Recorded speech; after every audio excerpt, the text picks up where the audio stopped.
বিশ্ব নবীর পথ চিরশান্তির পথ, অশান্ত বিশ্বে তুমি রহমত, এসো তাই মেধা মননে জেনে নি। আসসালামু আলাইকুম রহমতুল্লাহি ওয়া বারাকাতুহু। আলহামদুলিল্লাহি ওয়াহদাহ ওয়াসসালাতু ওয়াসসালামু আলা মান লা নাবিয়্যা বা'দাহ ওয়া আলা আলিহি ওয়া সাহবিহি ওয়া মান ওয়ালা। সম্মানিত দর্শক শ্রোতাবৃন্দ, এনটিভি আয়োজিত সাপ্তাহিক আয়োজন প্রতি জুমাবারের অত্যন্ত গুরুত্বপূর্ণ অনুষ্ঠান দারসে হাদিসে আপনাদের সবাইকে আন্তরিক মোবারকবাদ জানাচ্ছি। সম্মানিত দর্শক শ্রোতা ভাই ও বোনেরা, প্রতি জুমাবার আমরা দারসে হাদিসে একটি গুরুত্বপূর্ণ হাদিসের দার্স পেশ করে থাকি। তার ওই ধারাবাহিকতায় আজকের দার্সেও আমরা একটি গুরুত্বপূর্ণ হাদিস থেকে আমরা দার্স পেশ করব ইনশাআল্লাহ।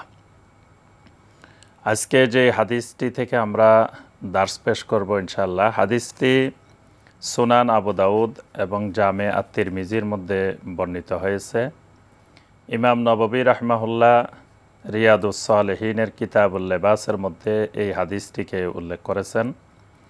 আমরা প্রথমে এই হাদিসটি শুনব, তারপরে অনুবাদ এবং এরপরে আমরা হাদিসটির ব্যাখ্যা সংক্ষিপ্ত আকারে পেশ করার চেষ্টা করব ইনশাআল্লাহ। আন আবি সাঈদিন আল খুদরি রাদিয়াল্লাহু তাআলা আনহু قال কানা রাসূলুল্লাহি সাল্লাল্লাহু আলাইহি ওয়াসাল্লাম ইযা ইসতাজাদ্দা থাওবান সাম্মাহু বিইসমিহি ইমামাতান আও কামিসান আও রিদাআন ইয়াকুল আল্লাহুম্মা লাকাল হামদু আনতা কাসাওতানিহি আসআলুকা খাইরাহু ওয়া খাইরা মা সুনিআ লাহু ওয়া আউযু বিকা মিন শাররিহি ওয়া শাররি মা সুনিআ লাহু। হাদিসটি বর্ণনা করেছেন প্রখ্যাত সাহাবী, অনেক হাদিস বর্ণনাকারী আবু সাঈদ আল খুদরি রাদিয়াল্লাহু তাআলা আনহু। তিনি বলেন, কানা রাসূলুল্লাহি সাল্লাল্লাহু আলাইহি ওয়াসাল্লাম ইযা ইসতাজাদ্দা সাওবান, যখনই রাসূলুল্লাহ সাল্লাল্লাহু আলাইহি ওয়াসাল্লাম কোনো নতুন পোশাক পরিধান করতেন, সাম্মাহু বিইসমিহি, প্রথমে তিনি যে কাজটি করতেন সেটি হলো তিনি এর একটি নামকরণ করতেন, অর্থাৎ যে পোশাকটি তিনি পরিধান করছেন এই পোশাকটির নাম কি সে নামটি তিনি প্রকাশ করতেন। ইমামাতান আও কামিসান আও রিদাআন, অর্থাৎ এটি পাগড়ি অথবা জামা অথবা চাদর। ইয়াকুল, এরপরেই নবী সাল্লাল্লাহু আলাইহি ওয়াসাল্লাম নতুন পোশাক পরিধান করে এই দোয়াটি করতেন, আল্লাহুম্মা লাকাল হামদ, হে আল্লাহ সমস্ত প্রশংসা আপনারই জন্য, আনতা কাসাওতানিহি, আপনি আমাকে এই পোশাকটি পরিধান করিয়েছেন, আসআলুকা খাইরাহু ওয়া খাইরা মা সুনিআ লাহু, এই পোশাকের যাবতীয় কল্যাণ আমি আপনার নিকট কামনা করছি, ওয়া খাইরা মা সুনিআ লাহু, এবং এর মাধ্যমে যত কল্যাণ তৈরি হবে সকল কল্যাণ আমি আপনার কাছে চাই, ওয়া আউযু বিকা মিন শাররিহি ওয়া শাররি মা সুনিআ লাহু, এই পোশাকের সকল প্রকারের অনিষ্টতা এবং যত অনিষ্টতা তৈরি হতে পারে এই সকল অনিষ্টতা থেকে আমি আপনার নিকট আশ্রয় প্রার্থনা করছি। সম্মানিত দর্শক শ্রোতা ভাই ও বোনেরা, এই হলো এই হাদিসটির সরল অনুবাদ। এবার আমরা এই হাদিসটির সংক্ষিপ্ত ব্যাখ্যায় আসি। হাদিসটি কিতাবুল লেবাসের মধ্যে বর্ণিত হয়েছে। তার অর্থ হলো, এই হাদিসের মধ্যে আল্লাহ রসুল সাল্লাল্লাহু আলাইহি ওয়াসাল্লাম পোশাক পরিধান করার, বিশেষ করে নতুন পোশাক পরিধান করার কিছু সুন্নাহ নিয়ম, রাসূলুল্লাহ সাল্লাল্লাহু আলাইহি সাল্লামের সুন্নত পদ্ধতি এই হাদিসের মধ্যে উল্লেখ করেছেন। এজন্য আমাদেরকে পোশাক সম্পর্কে, লেবাস সম্পর্কে ইসলামী শরিয়ার কিছু দৃষ্টিভঙ্গি এবং নবী সাল্লাল্লাহু আলাইহি ওয়াসাল্লামের কিছু সুন্নত সম্পর্কে আমাদেরকে জানা আবশ্যক। পোশাক বা লেবাস, যেটিকে কোরআন এবং সুন্নাহর ভাষায় লেবাস বলা হয়, আমরা বাংলা ভাষায় পোশাক বলে থাকি, এটি আল্লাহ রাব্বুল আলামিনের একটি বিশেষ দান এবং এই পোশাক আল্লাহ রাব্বুল আলামিন বান্দাকে মানুষকে আল্লাহ রাব্বুল আলামিন দান করেছেন। কোরআনে কারিমে সূরা আল আরাফের ২৬ নম্বর আয়াতে কারিমায় আল্লাহ রাব্বুল আলামিন ইরশাদ করেন, ইয়া বানি আদম কাদ আনজালনা আলাইকুম লিবাসান ইউআরি সাওআতিকুম ওয়া রিশা ওয়া লিবাসুত তাকওয়া যালিকা খায়র যালিকা মিন আয়াতিল্লাহি লাআল্লাহুম ইয়াযাক্কারুন। আল্লাহ সুবহানাহু ওয়া তাআলা সকল আদম সন্তানকে সম্বোধন করে বলেন, ইয়া বানি আদমা, হে আদম সন্তানগণ, কাদ আনজালনা আলাইকুম লিবাসা, আমি তোমাদের উপর লেবাস অবতীর্ণ করেছি, লেবাস নাজিল করেছি। কেন? ইউআরি সাওআতিকুম, দুটি উদ্দেশ্যে আমি তোমাদের নিকট লেবাস নাজিল করেছি। প্রথম যে উদ্দেশ্যটি সেটি হলো ইউআরি সাওআতিকুম, এটি তোমাদের লজ্জাকে আবৃত করবে, তোমাদের লজ্জা সংবরণ করবে, অর্থাৎ তোমাদের সতর্কে ডেকে রাখবে। আর ওয়ারিশান, সাথে সাথে এই পোশাক তোমাদের জন্য সৌন্দর্য প্রকাশের একটি অন্যতম মাধ্যম হবে। তবে ওয়া লিবাসুত তাকওয়া যালিকা খায়র, আল্লাহ রাব্বুল আলামিন বলেন, তোমাদের শরীরে পোশাক তো থাকবেই, তবে এই পোশাকগুলোর মধ্য থেকে তাকওয়ার লেবাস, অর্থাৎ পোশাক যেমন তোমাদের প্রতিনিয়ত সার্বক্ষণিক তোমাদের শরীরে থাকবে, তাকওয়াটাকেও তোমরা এরকম লেবাসের মতোই তোমরা বানিয়ে নিবে, তাকওয়া তোমাদের মধ্যে সার্বক্ষণিক অবস্থান করবে। তো আল্লাহ রাব্বুল আলামিন বলেন, ওয়া লিবাসুত তাকওয়া যালিকা খায়র, আর এই তাকওয়ার লেবাসটা এটি হলো সবচেয়ে উত্তম লেবাস, উত্তম পোশাক। এরপর আল্লাহ রাব্বুল আলামিন বলেন, যালিকা মিন আয়াতিল্লাহি লাআল্লাহুম ইয়াযাক্কারুন, এটি আল্লাহ রাব্বুল আলামিনের অনেক নিদর্শনগুলোর মধ্য থেকে, নিদর্শনাবলীর মধ্য থেকে অন্যতম একটি গুরুত্বপূর্ণ নিদর্শন, লাআল্লাহুম ইয়াযাক্কারুন, যাতে আল্লাহর বান্দাগণ, পৃথিবীতে মানুষগণ যাতে আল্লাহ রাব্বুল আলামিনকে চিনতে পারে, আল্লাহ রাব্বুল আলামিনকে খুঁজে পেতে পারেন, এই জন্য আল্লাহ পাক এই লেবাসটাকে একটি নিদর্শন বানিয়ে দিয়েছেন। সম্মানিত দর্শক শ্রোতা বা ইউ বোনেরা, আমরা এই আয়াতে কারিমায় লক্ষ্য করলাম যে আল্লাহ রাব্বুল আলামিন মানুষকে সৃষ্টি করে মানুষের সৌন্দর্য প্রকাশের জন্য, তাদের লজ্জাস্থান আবৃত করার জন্য, এবং তাদেরকে আল্লাহ রাব্বুল আলামিন যে সম্মানিত বানিয়েছেন এই সম্মান রক্ষা করার জন্য পাশাপাশি মানুষকে আল্লাহ রাব্বুল আলামিন লেবাসও দিয়ে দিয়েছেন। এবং সবসময় আল্লাহর ইবাদতের মধ্যে উত্তম লেবাস পরিধান করার জন্য, সুন্দর লেবাস পরিধান করার জন্য আল্লাহ রাব্বুল আলামিন কোরআনে কারিমে নির্দেশনা দিয়েছেন।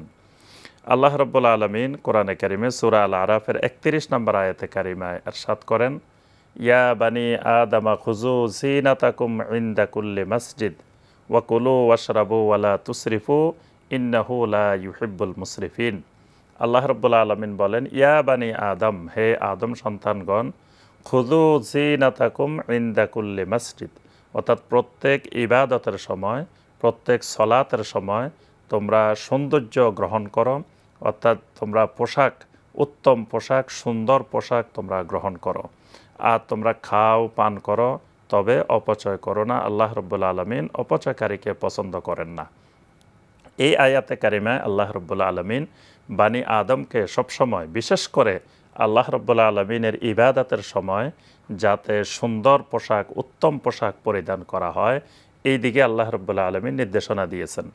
এজন্য আমরা দেখি রাসূলুল্লাহ সাল্লাল্লাহু আলাইহি ওয়াসাল্লাম বিশেষ করে জুমার দিন, ঈদের দিন, এরকম গুরুত্বপূর্ণ দিনগুলোতে উত্তম পোশাক বা সুন্দর পোশাক পরিধান করার প্রতি উৎসাহিত করেছেন। সুপ্রিয় দর্শক শ্রোতা বা ইউ বোনেরা, আল্লাহ রাব্বুল আলামিন লেবাস নাজিল করেছেন এবং লেবাসকে সুন্দর করার জন্য, উত্তম পোশাক, উত্তম লেবাস পরিধান করার জন্য নির্দেশনা দিয়েছেন। রাসূলুল্লাহ সাল্লাল্লাহু আলাইহি ওয়াসাল্লাম লেবাসের ব্যাপারে আমাদেরকে অনেকগুলো নির্দেশনা দিয়েছেন। এবার আমরা সংক্ষিপ্তভাবে তুলে ধরব ইনশাআল্লাহ যে রাসূলুল্লাহ সাল্লাল্লাহু আলাইহি ওয়াসাল্লাম পোশাকের ব্যাপারে, লেবাসের ব্যাপারে আমাদেরকে কি কি নীতিমালা আরোপ করেছেন। ইসলাম সুনির্দিষ্টভাবে একটি ডিজাইনের বা একটি রঙের পোশাককে ইসলাম নির্দিষ্ট করেনি, বরং ইসলাম যেহেতু সার্বজনীন, ইসলাম যেহেতু কিয়ামত পর্যন্ত সমস্ত মানুষের জন্য একমাত্র দিন, সমগ্র পৃথিবীর মানুষের জন্য একমাত্র দিন, সুতরাং পৃথিবীর বিভিন্ন স্থানে আবহাওয়ার পার্থক্য রয়েছে, এরপরে মানুষের গরম শীত বিভিন্ন ধরনের অবস্থার প্রেক্ষিতে মানুষের বিভিন্ন লেবাসের প্রয়োজন হতে পারে। এই কারণে আল্লাহ রাব্বুল আলামিন সুনির্দিষ্ট একটি কাঠামোর ভিত্তিতে, অর্থাৎ এই ডিজাইন, এই কালার, এরকম পোশাক, এরকম নির্দিষ্ট না করে রাসূলুল্লাহ সাল্লাল্লাহু আলাইহি সাল্লামের মাধ্যমে লেবাসের ব্যাপারে একটি সার্বজনীন সুন্নাহ রাসূলুল্লাহ সাল্লাল্লাহু আলাইহি সাল্লাম উম্মতের জন্য নির্ধারণ করে দিয়েছেন। এই গুরুত্বপূর্ণ কয়েকটি সুন্নাহ আমরা তুলে ধরব, যা এই হাদিসের মধ্যেও রাসূলুল্লাহ সাল্লাল্লাহু আলাইহি সাল্লামের একটি গুরুত্বপূর্ণ সুন্নাহ উল্লেখ করা হয়েছে। প্রথম পোশাকের ব্যাপারে, লেবাসের ব্যাপারে আমাদেরকে যে বিষয়টি খেয়াল রাখতে হবে সেটি হলো আল্লাহ রাব্বুল আলামিন পুরুষ এবং নারীর জন্য একটি সতর নির্ধারণ করেছেন। অর্থাৎ শরীরের একটি নির্দিষ্ট অংশকে আল্লাহ রাব্বুল আলামিন পুরুষের জন্য সতর হিসাবে নির্ধারণ করেছেন এবং নারীদের জন্য আল্লাহ রাব্বুল আলামিন শরীরের একটি অংশকে সতর হিসাবে নির্ধারণ করেছেন। যেমন পুরুষের জন্য নাভির উপর থেকে শুরু করে হাঁটুর নিচ পর্যন্ত এই অংশটিকে আল্লাহ রাব্বুল আলামিন সতর বানিয়েছেন। ঠিক একইভাবে নারীদের জন্য মাথা থেকে শুরু করে পা পর্যন্ত শরীরের শুধু 3টি অংশ বাদ দিয়ে মুখমণ্ডল, 2 হাতের কবজি পর্যন্ত, 2 পায়ের পাতা, এই অংশটুকু বাদ দিয়ে বাকি অংশটুকুকে আল্লাহ রাব্বুল আলামিন সতর হিসাবে নির্ধারণ করেছেন। লেবাস এমন হতে হবে যাতে এই লেবাসের মাধ্যমে সতর আবৃত হয়, সতর ঢাকা হয়। অর্থাৎ সতর ঢাকা এটি হলো লেবাসের প্রথম উদ্দেশ্য, যে আল্লাহ রাব্বুল আলামিন কোরআনে কারিমে ইউআরি সাওআতিকুম বলেছেন। অর্থাৎ লেবাস নাজিল করার মূল উদ্দেশ্য হলো যে আমাদের সতর আবৃত করার জন্য, সতরকে ঢেকে রাখার জন্য। এজন্য আমাদেরকে প্রথম যে বিষয়টি খেয়াল রাখতে হবে সেটি হলো লেবাসটি এমন হতে হবে যাতে আমার সতর আবৃত হয়। দ্বিতীয়ত যে বিষয়টি লেবাসের ব্যাপারে অত্যাবশ্যক খেয়াল রাখা সেটি হলো যে আমি হয়তো সতর ঢেকে রাখলাম কিন্তু আমার সতর প্রকাশ পাচ্ছে, অর্থাৎ পাতলা বা আটশাট পোশাক যেটার মাধ্যমে যে শরীর ঢাকা আছে, সতর ঢাকা আছে, কিন্তু সতরের ভিতরে অভ্যন্তরে যা কিছু রয়েছে শরীরের অঙ্গ প্রত্যঙ্গ সেগুলো প্রকাশ পাচ্ছে, এটিও ইসলামে হারাম, এটিও নিষিদ্ধ। অর্থাৎ পোশাকটা এমন হতে হবে যাতে সতরের কোনো অংশ, কোনো অঙ্গ প্রকাশ না পায়। আল্লাহ রাব্বুল আলামিন সূরা নূরের 31 নম্বর আয়াতে কারিমে আল্লাহ পাক বলছেন, ওয়ালা ইউবদিনা যিনাতাহুন্না ইল্লা মা যাহারা মিনহা, যে তারা যেন তাদের শরীরের জিনাত, তাদের সৌন্দর্য বাহিরে প্রকাশ না করে। এই প্রকাশ না করাটাও পোশাকের একটি গুরুত্বপূর্ণ অংশ। হাদিসের মধ্যে এসেছে, দামুরা ইবনে সালাবা রাদিয়াল্লাহু তাআলা আনহু তিনি বলেন যে একদিন তিনি নবী সাল্লাল্লাহু আলাইহি সাল্লামের নিকটে আসলেন। তার গায়ে 2টি খুব দামি ইয়েমেনি 2টি পোশাক তার গায়ে পরিধান করা ছিল, কিন্তু 2টি পোশাকে ছিল পাতলা এবং আটশাট পোশাক যেটা সতর প্রকাশ পাচ্ছে। আল্লাহ রসুল সাল্লাল্লাহু আলাইহি সাল্লাম দামুরাকে বললেন, ইয়া দামুরা আতারা সাওবাইকা হাযাইনে মুদখিলাইকাল জান্নাহ, যে তোমার এই পোশাক 2টি কি তোমাকে জান্নাতে প্রবেশ করাবে? দামুরা বললেন, ইয়া রাসূলুল্লাহ সাল্লাল্লাহু আলাইহি সাল্লাম লাইন ইস্তাগফারতা লি লা আকউদু হাত্তা আনজাহুমা আন্নি, আপনি আমার জন্য যদি আল্লাহ রাব্বুল আলামিনের নিকট ইস্তিগফার করেন আমি এখনই এই পোশাক 2টি খুলে ফেলব। আল্লাহ রসুল সাল্লাল্লাহু আলাইহি সাল্লাম তার জন্য দোয়া করলেন, আল্লাহুম্মা গফির লি দামুরা, হে আল্লাহ আপনি দামুরাকে ক্ষমা করে দিন। এই দোয়া করার সাথে সাথে দামুরা রাদিয়াল্লাহু তাআলা আনহু এই 2টি পোশাক খুলে ফেলেন। অর্থাৎ এখানে রাসূলুল্লাহ সাল্লাল্লাহু আলাইহি ওয়াসাল্লাম ইঙ্গিত দিলেন যে পোশাক অবশ্যই আটশাট হওয়া যাবে না, পাতলা হওয়া যাবে না, যাতে শরীরের সতরের অঙ্গ প্রত্যঙ্গ প্রকাশ পায়। তৃতীয়ত পোশাকের ব্যাপারে যে সুন্নাহ, যে বিধিটি আমাদের মানতে হবে সেটি হলো পুরুষের পোশাক নারী পরিধান করবে না বা নারীর পোশাক পুরুষ পরিধান করবে না। অর্থাৎ আল্লাহ রাব্বুল আলামিন জমিনে এমন কিছু পদ্ধতি নির্ধারণ করে দিয়েছেন যে যুগে যুগে মানুষ নির্ধারণ করে নিয়েছে যে এই পোশাকগুলো পুরুষের পোশাক, এই পোশাকগুলো নারীর পোশাক। তো এই নারীর পোশাকগুলো পুরুষ পরিধান করবে না এবং পুরুষের পোশাকগুলো নারী পরিধান করবে না।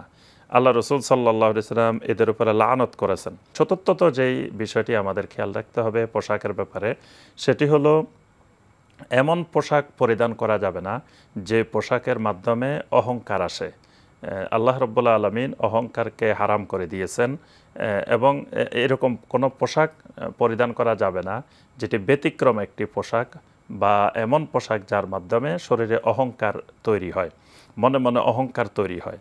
এর পাশাপাশি এমন পোশাকও ইসলামে পরিধান করা নিষিদ্ধ যে পোশাকের মাধ্যমে প্রসিদ্ধি অর্জন হয়, অর্থাৎ সমাজের কেউ এই ধরনের পোশাক পরিধান করে না।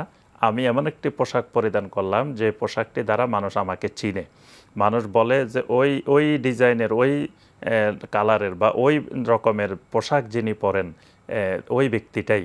এইভাবে পোশাকের মাধ্যমে পরিচিতি লাভ করা এটাও ইসলামে হারাম। অর্থাৎ পোশাকের ব্যাপারে এই বিধিটিও আমাদের মানা একান্ত জরুরি বিষয়। এরপরে পোশাকের আরেকটি গুরুত্বপূর্ণ নীতিমালা হলো পুরুষের জন্য আল্লাহ রাব্বুল আলামিন এবং আল্লাহ রসুল সাল্লাল্লাহু আলাইহি সাল্লাম রেশমি পোশাক, রেশমের কাপড় পরিধান করা নিষিদ্ধ করেছেন।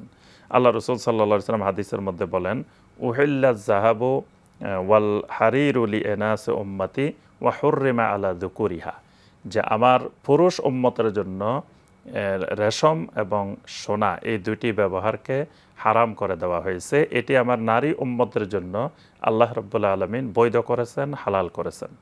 এজন্য আমাদেরকে পুরুষ যারা আমরা তাদেরকে কোনো অবস্থায় রেশম এবং স্বর্ণ এই দুটি পরিধান করা যাবে না। পোশাকের ক্ষেত্রে খেয়াল রাখতে হবে, রেশমি পোশাক পরিধান করা পুরুষের জন্য হারাম, তবে নারীদের জন্য আল্লাহ রাব্বুল আলামিন জায়েজ করেছেন। পোশাকের ব্যাপারে আরেকটি গুরুত্বপূর্ণ সুন্নাহ বিধান মেনে রাখতে হবে, মানতে হবে, সেটি হলো পুরুষ কখনো টাকনুর নিচে পোশাক পরিধান করবে না, অর্থাৎ সবসময় পায়ের গোড়ালি থেকে উপরে পোশাক পরিধান করবে। আর নারীরা সবসময় গোড়ালির নিচে, টাকনুর নিচ পর্যন্ত পোশাক পরিধান করবে। আল্লাহ রসুল সাল্লাল্লাহু আলাইহি সাল্লাম হাদিসের মধ্যে ইরশাদ করেছেন, মা আসফালা মিনাল কাবাইনে মিনাল ইজারে ফাফিন্নার, পুরুষের ইজারের অর্থাৎ লুঙ্গি, পায়জামা বা নিচে যেই অংশে যে পোশাকটি পরিধান করবে এটির যে অংশ, ইজারের যে অংশটি কাবাইন থেকে অর্থাৎ টাকনু থেকে নিচে চলে যাবে, গোড়ালি থেকে নিচে চলে যাবে, ফাফিন্নার, নবী সাল্লাল্লাহু আলাইহি সাল্লাম বলেন সেটি জাহান্নামে যাবে। এখানে রাসূলুল্লাহ সাল্লাল্লাহু আলাইহি ওয়াসাল্লাম এই বিষয়টিকে হারাম করে দিয়েছেন, অর্থাৎ কোনো অবস্থায় মুসলিম পুরুষের পোশাক টাকনুর নিচে যাওয়া যাবে না। রাসূলুল্লাহ সাল্লাল্লাহু আলাইহি ওয়াসাল্লাম সবসময় সরল পোশাক পরিধান করাকে গুরুত্ব আরোপ করতেন, অত্যাধিক উৎসাহ করতেন, অর্থাৎ অহংকারী কোনো পোশাক পরিধান না করে সরল যেই পোশাকের মাধ্যমে সকলের সাথে মিশা যায়, সকলের সাথে একাত্ম হওয়া যায়, এই ধরনের পোশাক পরিধান করাকে রাসূলুল্লাহ সাল্লাল্লাহু আলাইহি ওয়াসাল্লাম সবসময় উৎসাহিত করতেন। আল্লাহ রসুল সাল্লাল্লাহু আলাইহি সাল্লাম বলেন, ইন্নাল বাদাদাতা মিনাল ঈমান, ইন্নাল বাদাদাতা মিনাল ঈমান, ইন্নাল বাদাদাতা মিনাল ঈমান। তিনবার রাসূলুল্লাহ সাল্লাল্লাহু আলাইহি সাল্লাম বললেন যে সরলতা ঈমানের অংশ, সরলতা ঈমানের অংশ, সরলতা ঈমানের অংশ। অর্থাৎ এই সরলতা যেমন তার কথাবার্তা, আচার আচরণ এগুলোর মধ্যে যেমন সরলতা থাকবে, ঠিক একইভাবে তার পোশাকের মধ্যে, তার পোশাকেও এই সরলতার বহিঃপ্রকাশ ঘটবে। এবং এটিকে রাসূলুল্লাহ সাল্লাল্লাহু আলাইহি ওয়াসাল্লাম ঈমান বলছেন, ঈমানের একটি অংশ বলেছেন। আরেকটি হাদিসে রাসূলুল্লাহ সাল্লাল্লাহু আলাইহি ওয়াসাল্লাম বলেন যে মান তারাকাল লিবাস তাওয়াদুআন লিল্লাহ ওয়া হুয়া ইয়াকদিরু আলাইহি, যে কোনো ব্যক্তির সক্ষমতা আছে, কোনো ব্যক্তির আর্থিক সঙ্গতি আছে, তিনি চাইলে অনেক মূল্যবান, অনেক দামি পোশাক পরিধান করতে পারেন, কিন্তু তিনি ওই পোশাকগুলোকে পরিত্যাগ করেন তাওয়াদুআন লিল্লাহ, একমাত্র আল্লাহর প্রতি বিনয়ী হয়ে ওই পোশাকগুলোকে তিনি পরিহার করেন, তিনি ওই জাতীয় পোশাক পরিধান করেন না।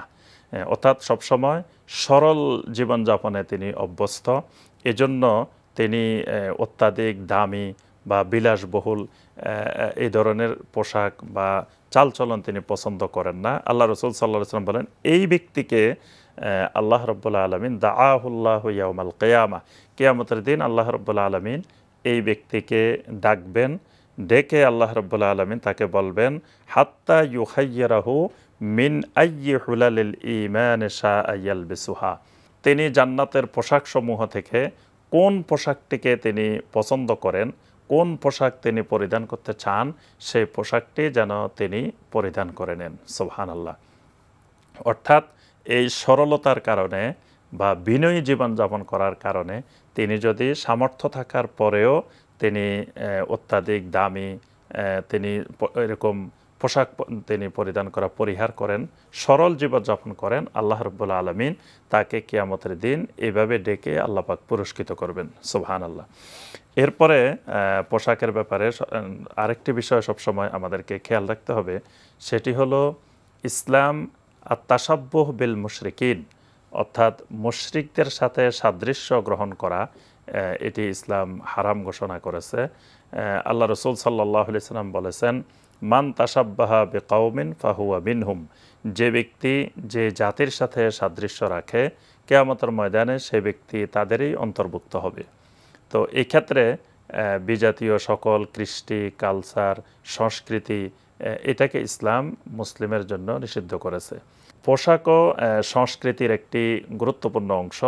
তো এই জন্য পোশাকের ক্ষেত্রেও আমাদেরকে খেয়াল রাখতে হবে যে অবশ্যই এটি ইসলামী সংস্কৃতির অংশ বা ইসলামী সংস্কৃতির বহিঃপ্রকাশ এর মধ্যে থাকতে হবে, যেন এটি কোনো বিজাতীয় সংস্কৃতির বহিঃপ্রকাশ আমার পোশাকের মাধ্যমে না হয়। আর এই হাদিসের মধ্যে আমরা যে সুন্নাটি গুরুত্বপূর্ণ দেখলাম সেটি হলো, সবসময় আমরা রাসূলুল্লাহ সাল্লাল্লাহু আলাইহি ওয়াসাল্লাম যে পদ্ধতিতে পোশাক পরিধান করতেন, অর্থাৎ পোশাক পরিধান করার সময় ডান দিককে রাসূলুল্লাহ সাল্লাল্লাহু আলাইহি ওয়াসাল্লাম আগে অগ্রাধিকার দিতেন, ডান দিক থেকে শুরু করতেন। আর খোলার সময় নবী সাল্লাল্লাহু আলাইহি ওয়াসাল্লাম বাম দিক থেকে আরম্ভ করতেন। এটিও রাসূলুল্লাহ সাল্লাল্লাহু আলাইহি ওয়াসাল্লামের একটি গুরুত্বপূর্ণ সুন্নাহ।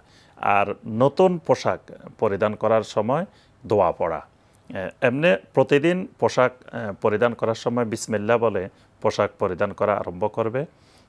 আর যখন নতুন কোনো পোশাক, নতুন পাঞ্জাবি, নতুন টুপি বা নতুন পায়জামা, নতুন যে কোনো পোশাক যখনই পরিধান করব, তখন রাসূলুল্লাহ সাল্লাল্লাহু আলাইহি ওয়াসাল্লামের সুন্নাহ হলো যে এটার নামটা নেওয়া, যে এটা কী পোশাক, এটা পাঞ্জাবি, এটা টুপি, এটা এই পোশাকের নামটা নেওয়ার পরে এই দোয়াটি পড়া যায়, আল্লাহুম্মা লাকাল হামদ আনতা কাসাউতানিহি, অর্থাৎ আল্লাহ রাব্বুল আলামিনে আমাকে এই পোশাকটি ক্রয়ের সক্ষমতা দিয়েছেন। আল্লাহ পাক সক্ষমতা না দিলে আমি এই পোশাক ক্রয় করতে পারতাম না, পরিধান করতে পারতাম না। তো এখানে এই দোয়াটি পড়া যে আল্লাহুম্মা লাকাল হামদ আনতা কাসাউতানিহি আসআলুকা খাইরাহু ওয়া খাইরা মা সুনিয়া লাহু ওয়া আউযু বিকা মিন শাররিহি ওয়া শাররি মা সুনিয়া লাহু। সুপ্রিয় দর্শক শ্রোতা ভাই ও বোনেরা, তো আমরা এই হাদিসটির আলোকে লেবাস সম্পর্কে, পোশাক সম্পর্কে গুরুত্বপূর্ণ কিছু শরঈ বিধিবিধান আমরা জানলাম। আল্লাহ রাব্বুল আলামিন আমাদের সবাইকে এই বিষয়গুলো আমল করার তৌফিক দান করুন। এই হাদিসটির উপরে আমাদের সবাইকে নবী সাল্লাল্লাহু আলাইহি ওয়াসাল্লামের সুন্নাহকে বাস্তব জীবনে বাস্তবায়ন করার, আমল করার আল্লাহ পাক আমাদের সবাইকে তৌফিক দান করুন। এই ধারাবাহিক প্রোগ্রাম ইনশাআল্লাহ প্রতি শুক্রবারে আপনারা শুনবেন, দেখতে থাকবেন, সবসময় আমাদের সাথেই থাকবেন, এই কামনা করে আজকের মতো এখানে বিদায় নিচ্ছি। আসসালামু আলাইকুম ওয়া রাহমাতুল্লাহি ওয়া বারাকাতুহু। বিশ্ব নবীর পথ চিরশান্তির পথ, অশান্ত বিশ্বে তুমি রহমত।